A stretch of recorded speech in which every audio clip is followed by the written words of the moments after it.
Well, hello and welcome back to the Tao Manifesting Tarot, the single most in depth, critically acclaimed tarot reading on the internet, maybe anywhere else.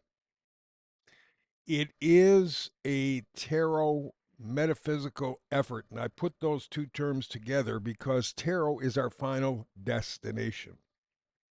Okay, that's where we're headed to find three cards and put together a frequency that you can utilize to make pictures in your mind, to imagine, to manifest.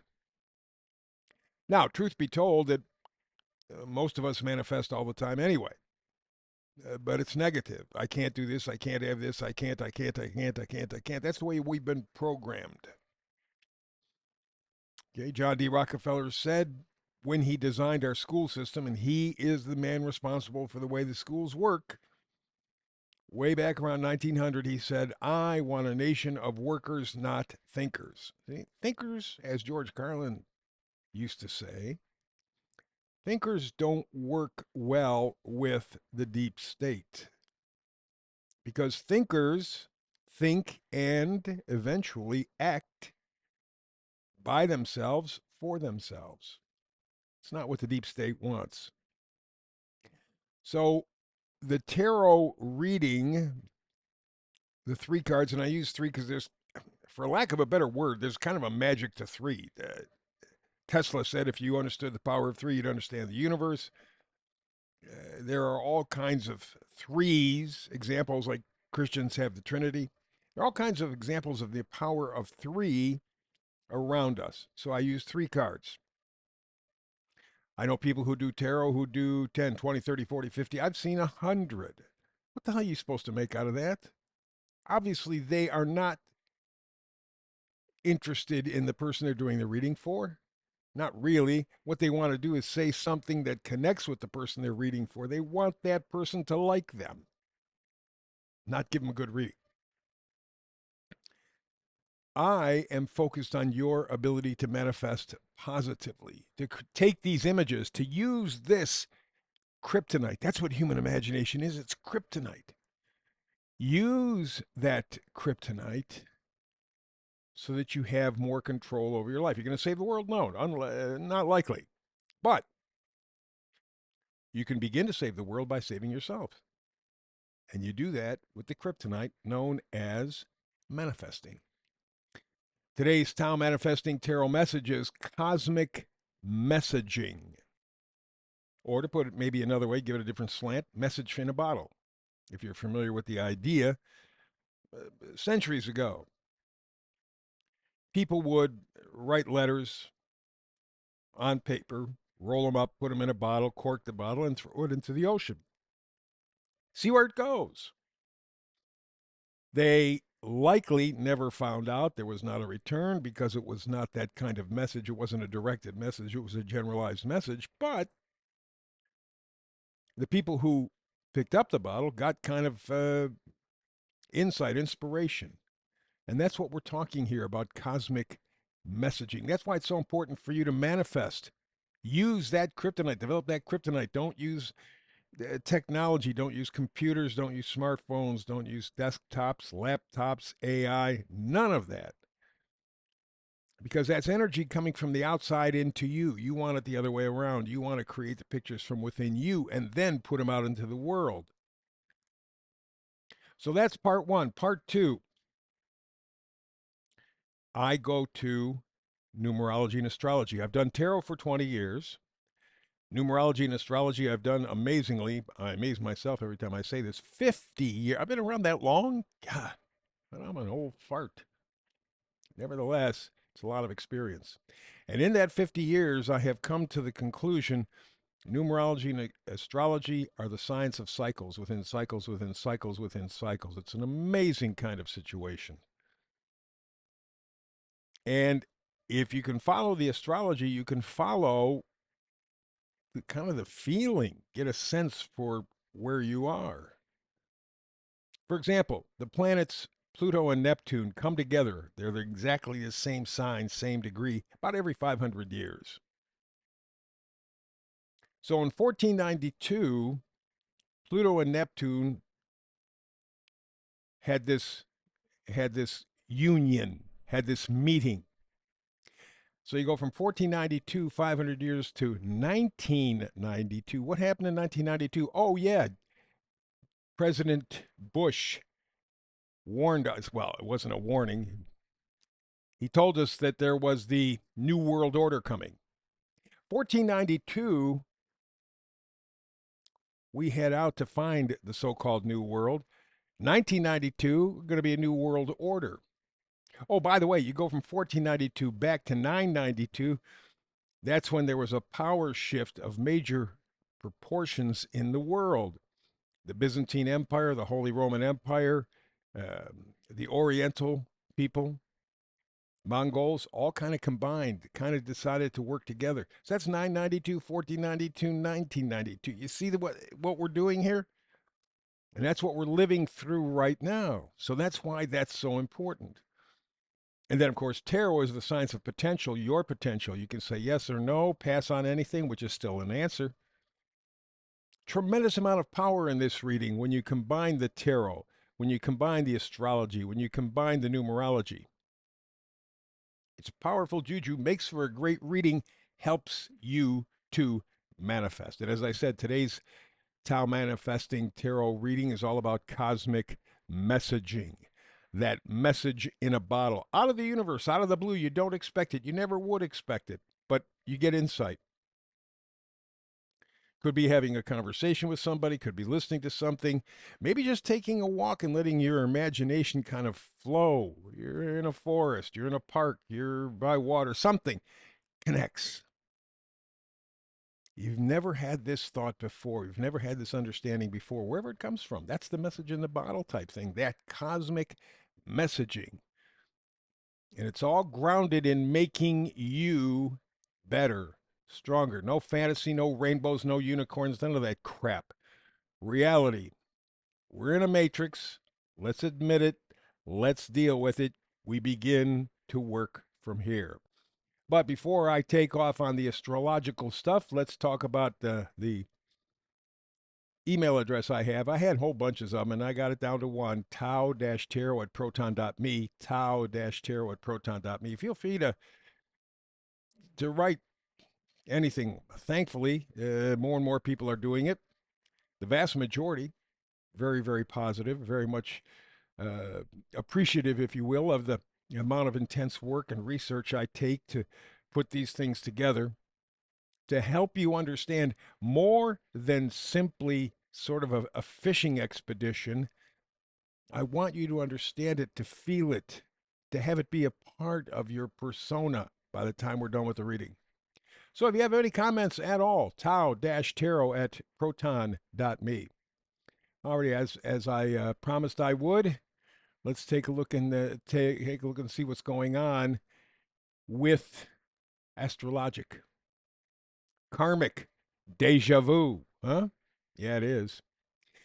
For the past, well, a couple of months, since I think the July the 4th of this year, I decided to celebrate next year. The United States of America turns 250 years of age. If we last that long. And from day to day, it's kind of an iffy question. But let's assume that we do. July 4th, 2026, 250 years as the United States of America. So I decided, okay, let's take a look at American history via astrology, numerology. Let's just see what kind of insights we could get. And it's been tremendous. Because since 1492, what we have seen are the European Jew bankers, not all Jews, but primarily, decide that they were going to take over the Western world. They took over Europe. They conquered England. The king there wanted money to fight a war because that's what kings do, of course. He didn't have any, so he borrowed from the Rothschilds and the rest of the bankers. They said, okay, we'll do this deal with you, but we want to start the Bank of England. You have nothing to do with it. I mean, you could buy stock or shares or whatever the hell you want to do, but we own it. We control it. Bank of England. Sounds official. He went for the deal, of course. Well, from that time forward, and this was in the 1600s, The Bank of England using usury, which got the Jews kicked out of more than 200 countries in their history, more than 1,000 times, because usury killed kingdoms, killed states, killed countries every time, no exceptions. So the king or queen or whoever just kicked their ass out. They went to the next country and give them enough time. They got their ass kicked out again. And they got their ass kicked out again. And they got their ass kicked out. And of course, they're the victims, you understand. Anyway, from that time forward, their goal was to conquer the new world through the colonies. Every recession, every depression, every war they were involved in. Every one, no exceptions, none, zero. There's profit in war. They know that with the King of England when they made this deal for the Bank of England.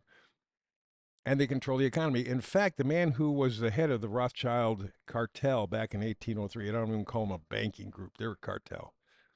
Meyer Rothschild said very simply, you can do what you want with the government. I don't care. Make the laws. I don't care. I want to control the economy. That, my friends, is Marxism. That, my friends, is fascism. That, my friends, is capitalism. Because up until it was called capitalism, around 1700, Adam Smith gave it a new name. It was usury. But if you freshen the name, make it sound good, oh, capitalism, well, nobody barks. But you see the end result. The United States is in the same position all those other city-states, countries, governments have been in every time they used usury. We're broke. And we know exactly who to point the finger at.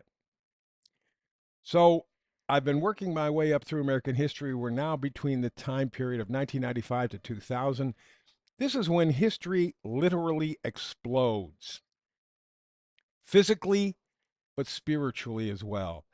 What happened during this 1995-2000 time period? Well, we had the World Trade Center bombing, which was a precursor to the 9/11 fiasco. NAFTA trade deal, worldwide. Now they opened up things and everybody was out to make all the money that they could anywhere they could, anywhere around the world. Of course, that meant largely America was able to steal. We had the Oklahoma City bombing. They had the Centennial Olympic Park bombing. Major several airline disasters. Literally, 1995 to 2000 was exploding, but it was also imploding. And that wouldn't show up until the next 5 years, which we will talk about tomorrow, 2000 to 2005. But it was in 1995, 2000, when it all came together. And symbolically, the explosions, the destruction, was a sign of the times. What was ahead? In terms of the astrology, we have Uranus and Pluto in a favorable aspect. Talked about profound generational change. We also had Jupiter and Saturn in a nice combination. It was a good thing that they were. It did limit personal expansion. It was more corporate expansion, more governmental expansion. And then the final thing that we had was Saturn and Neptune in an unhappy situation, which were structural restrictions. In other words, there was this move towards phenomenal generational change. But in so doing, it gave more power to the corporations, less power to the individual. And that's where we begin the 2000s tomorrow. People unwittingly giving up their humanity to the corporations. And so from a cosmic sense, 1995 to 2000, explosions, destructions, bombings. It was a sign of the times, and we just didn't pick up on it. Let's check the meme for today. Here we have the end result of all of that kind of stuff. Bill Gates. Every single human must be electronically tagged by 2030. Otherwise, they will not be part of society. You stupid asshole. God. Then, of course, here's the latest in terms of the vaccine scam. Pfizer rolls out a climate change vaccine. What does it do? Lower your body temperature 5 degrees to help cool the planet. Please, please, please. God. How about the missing link? Sometimes your freedom is not taken away at gunpoint, but instead, it's done with one technological advancement at a time, one seemingly meaningless required app at a time, one small convenience or inconvenience at a time. That's why Apple is coming out with all these new versions of the iPhones. You think they're doing a damn thing for you? Please. What they're doing is make it easier for them to control and modify you. Supposedly, when 5G goes away and 5 or 6G comes in, that's when the shit's really going to hit the fan. People who were vaxxed, you got those chemicals, materials in your body, they're going to be activated by 6G. We'll see. We'll see.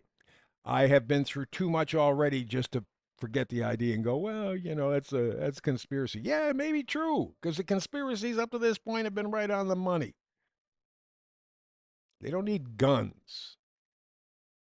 They have something better. It's called technology, and we are addicted. Let's go to the tarot reading for today. This is the home. Okay, so we've laid the groundwork. You see what kind of energy was available, what was happening, have some sense. Now, tarot says, okay, from this realization, where do you go? How about the Four of Swords? See the guy resting. Think he's not doing anything? No, no, no. It's recovery mode. He is mentally, physically, spiritually, emotionally tuning out for a second. He's not taking himself out of the game. He just needs to catch his breath. And because swords are thoughts, data, information, truth, he's trying to sort this stuff out. So what is true? Okay, let's say that Steve was right, and 6G is going to activate all kinds of chemical stuff in us because those shots are loaded with all kinds of chemicals. And we've already seen them kind of respond robotically, looking under a microscope, kind of like almost self-assembly. Maybe he's right. So the Four of Swords says, let me sort out what's true and what isn't. And from that, we go to the Page of Pentacles. We get a value system upgrade or the potential. That's what tarot is, the potential. You want to upgrade your value system? I would advise it. You're going to need it, but you don't have to. And finally, we wrap up with a decision. This is the Two of Wands. See the guy holding one wand up. He's holding a globe up. He's decided to be brave enough to envision a better future. Letting himself retreat from the world and just cogitate, think about, reevaluate. Then doing the Page of Pentacles thing and saying, okay, with this new information, the way it's reorganized, I'm going to upgrade my value system to make myself more powerful. And then finally, the Two of Pages says, oh, yeah, I am going to make myself more powerful. I'm going to manifest a better future for me. There you go. Simple, straight. No baloney, no bullshit. You understand what we've gone through to get here. You understand what we're going to have to do now. Now the power of potential is in your lap. What are you going to do with it? Choose wisely, Grasshopper. Hey, time's up. Thank you for being here. Time is the one thing money cannot buy. So for you to invest the few minutes with me every day, it's priceless, literally, figuratively, and otherwise. And I thank you so much for it. I work very hard to earn your trust. Thank you for showing up every day and showing some kind of appreciation for the effort. I'm here to help you manifest the life you want. Please like and subscribe. That will help me manifest better Tao Manifesting Tarot stuff. The internet's a very quiet desert right now. A lot of stuff going on behind the scenes. Best advice I can give you to help not just me, but other podcasters of value, because there's a lot of shit on the internet. But the ones that really help you to be a better person, like and subscribe, like and subscribe, like and subscribe.